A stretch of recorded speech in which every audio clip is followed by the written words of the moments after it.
Don't forget to like the video, share your thoughts in the comments, and subscribe to stay updated with our latest stories. It was a Tuesday morning, the kind of day that starts with gray skies and a quiet drizzle, the kind of weather that makes you want to stay in bed with a cup of tea and a good book. I was 52, living alone in a cozy little house on Maplewood Lane, a street where everyone knew each other but no one really knew each other, if that makes sense.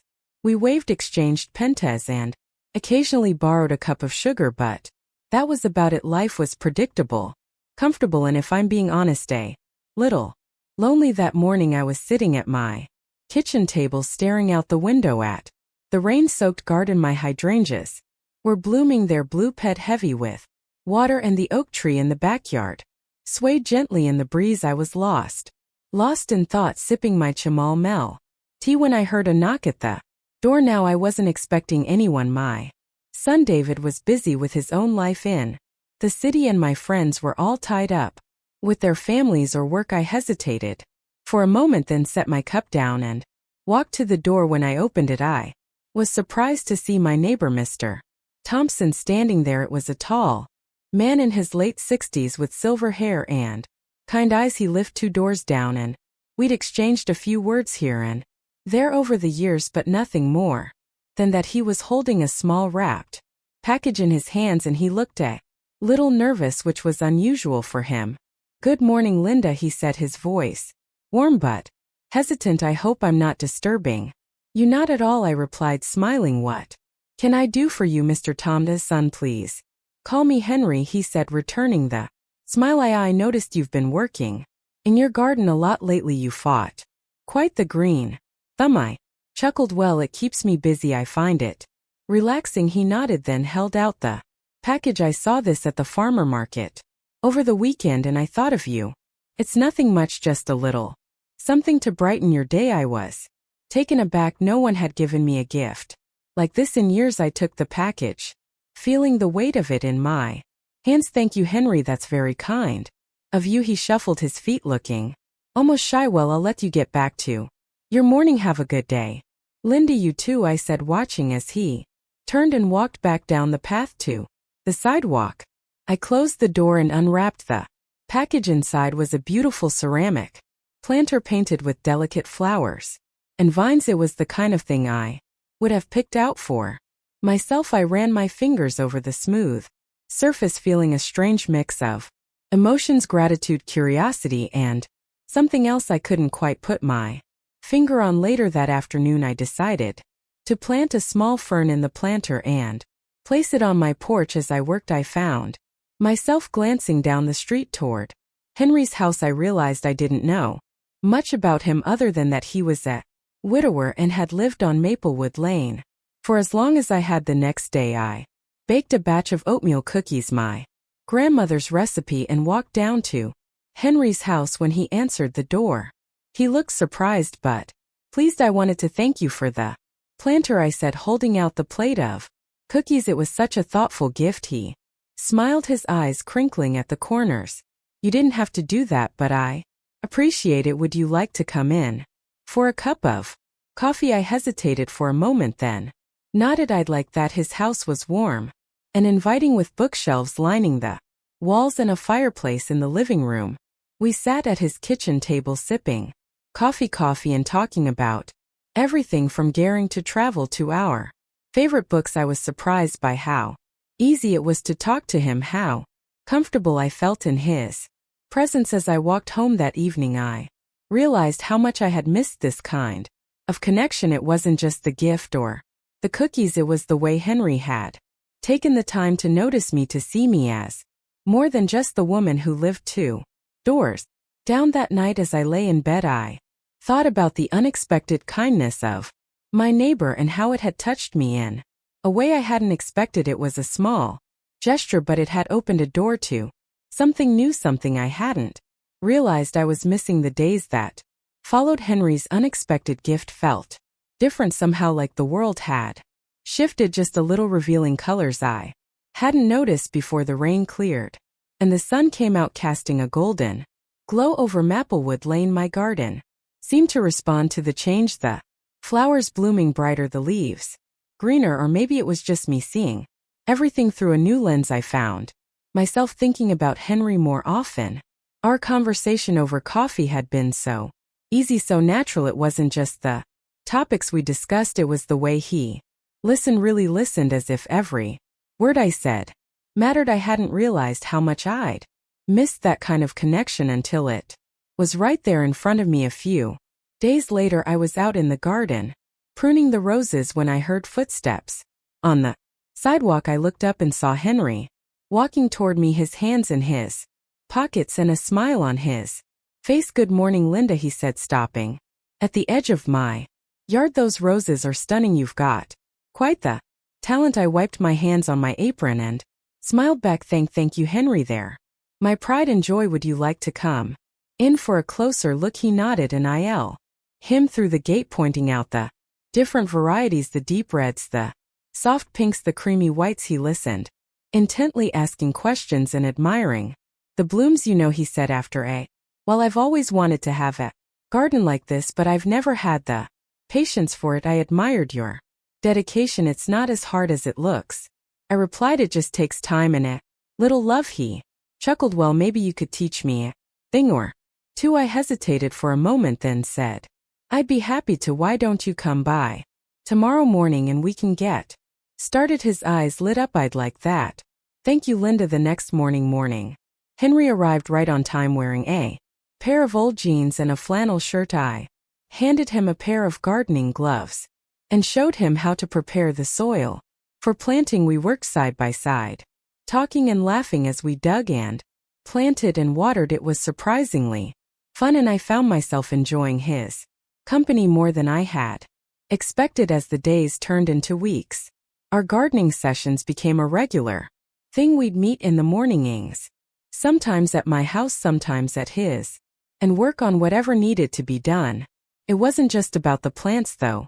It was about the conversations, the shared moments, the growing connection between us. One afternoon, after we'd finished planting a row of tulips in his backyard, Henry suggested we take a break and sit on the porch. He brought out a pitcher of iced tea, and we sat in the shade, sipping our drinks and watching the birds flip around the yard. "You know," he said after a while, "I've lived on this street for over 20 years, and I've never really gotten to know my neighbors. I guess I've always been a bit of a loner." I nodded, understanding exactly what he meant. "I know what you mean. It's easy to get caught up in your own little world and forget there are people right next door." He looked at me, his expression thoughtful. I'm glad you moved in, Linda. You've made this place feel like home." Again, his words touched me deeply, and I felt a lump form in my throat. "Thank you, Henry. That means a lot." We sat in silence for a while, the kind of comfortable silence that doesn't need to be filled with words. The sun was warm on my face, the breeze gentle, and for the first time in a long time I felt truly at peace. As the weeks went by, Henry and I grew closer. We started sharing more than just gardening tips. We shared stories about our lives, our families, our dreams. I learned that he had been a teacher before he retired, that he loved jazz music and had a soft spot for old movies. He told me about his late wife, Margaret, and how much he missed her. "She was the love of my life," he said one evening as we sat on my porch watching the sunset. "I never thought I'd find someone who could make me feel that way." Again, I looked at him, my heart aching for the pain in his voice. "I understand. It's hard to lose someone you love." He nodded, his eyes distant. "But I think she'd be happy to see me like this, spending time with someone who makes me smile." His words stayed with me long after he'd gone home that night.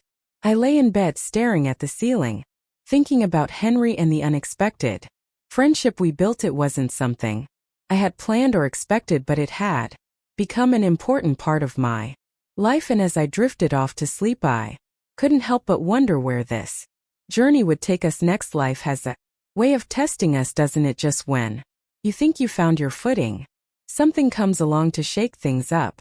For Henry and me, that something was a storm, a big one. It was late September, and the weather had been unusually warm for that time of year. The leaves on the trees were just starting to turn, painting the neighborhood in shades of gold and red. Henry and I had been spending more and More time together, not just gardening, but also sharing meals, watching movies, and even taking a few day trips to nearby towns. It felt like we were building something special, something real. But then the storm rolled in. It started as a distant rumble of thunder, a dark line of clouds on the horizon. By evening the wind had picked up and the rain was coming down in sheets. I stood at my living room window, watching the trees sway and the rain pound against the glass. The power flickered once, twice, then went out, completely plunging the house into darkness. I fumbled for a flashlight and lit a few candles, trying to make the best of it. But as the storm raged on, I couldn't shake the feeling of unease that settled in my chest. Then I heard it, a loud crash, followed by the sound of splintering wood. My heart leaped into my throat. I grabbed my raincoat and flashlight and ran outside, the wind whipping my hair and the rain soaping through my clothes. In seconds I followed the sound to Henry's house, where I saw the source of the noise. A massive oak tree in his backyard had been struck by lightning and had fallen crashing through part of his roof. My stomach dropped. Henry the First shouted, rushing to his front door. I pounded on it, my heart racing. Henry, are you okay? The door opened and there he was, looking shaken but unharmed. Linda, he said, his voice tight with worry. I'm fine, but the tree, it came through the roof. I stepped inside, shining my flashlight around. The damage was worse than I thought. The tree had smashed through the corner of the living room, sending debris everywhere. Rain was pouring in through the hole in the roof, soaking the carpet and furniture. We need to get you out of here, I said, gripping his arm. It's not safe. He hesitated, looking around at the mess. But my house, your house can be fixed, I interrupted. But you can't stay here tonight. Come on, you're coming to my place. He didn't argue. I helped him gather a few essentials, some clothes, his medications, a photo of Margaret, and we hurried back to my house through the driving rain. Once we were inside, I handed him a towel and a dry set of clothes. Go get changed, I said. I'll make some tea. By the time he came back downstairs, I had a pot of chamomile tea steeping on the stove and a fire crackling in the fireplace. He sat down on the couch, looking exhausted and overwhelmed. Thank you, Linda, he said quietly. I don't know what I would have done if you hadn't come. I handed him a mug of tea and sat down beside him. You don't have to thank me. That's what friends are for. We sat in silence for a while, listening to the storm outside and the crackling of the fire. The power was still out, but the candles cast a warm, flickering light that made the room feel cozy despite the chaos outside. You know, Henry said after a while, this reminds me of a night I spent with Margaret during the hurricane. We were young, just married, and we didn't have much, but we had each other, and that was enough. I smiled, feeling a lump form in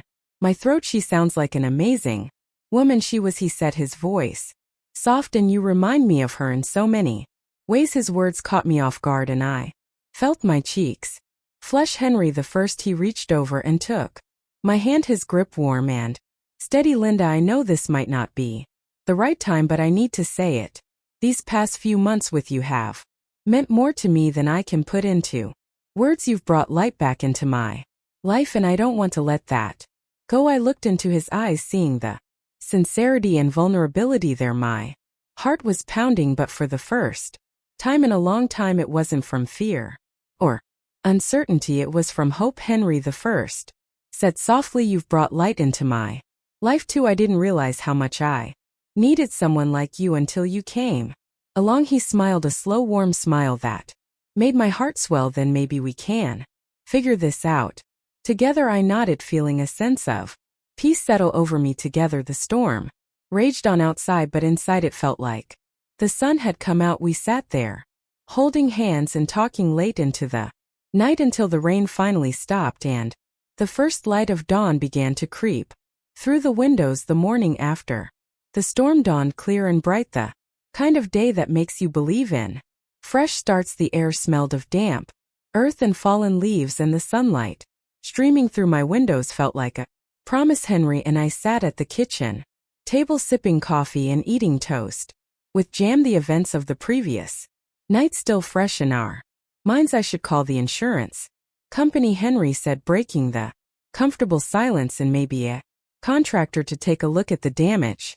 I nodded, reaching across the table to squeeze his hand. We'll figure it out one step at time. He smiled, his eyes warm with gratitude. I don't know what I'd do without you, Linda. You don't have to find out, I replied, smiling back. Over the next few days we worked together to get Henry's house back in order. The insurance adjuster came and assessed the damage, and a contractor started repairs on the roof. It was a lot of work, but it felt good to be doing something tangible, something that brought us even closer together. One evening, after a long day of cleaning up DIs and sorting through damaged belongings, Henry and I sat on my porch watching the sunset over Maplewood Lane. The sky was a riot of colors, pinks, oranges, and purples, blending together in a way that took my breath away. You know what Henry said, breaking the silence. I've been thinking a lot about what you said the other night about figuring this out together. I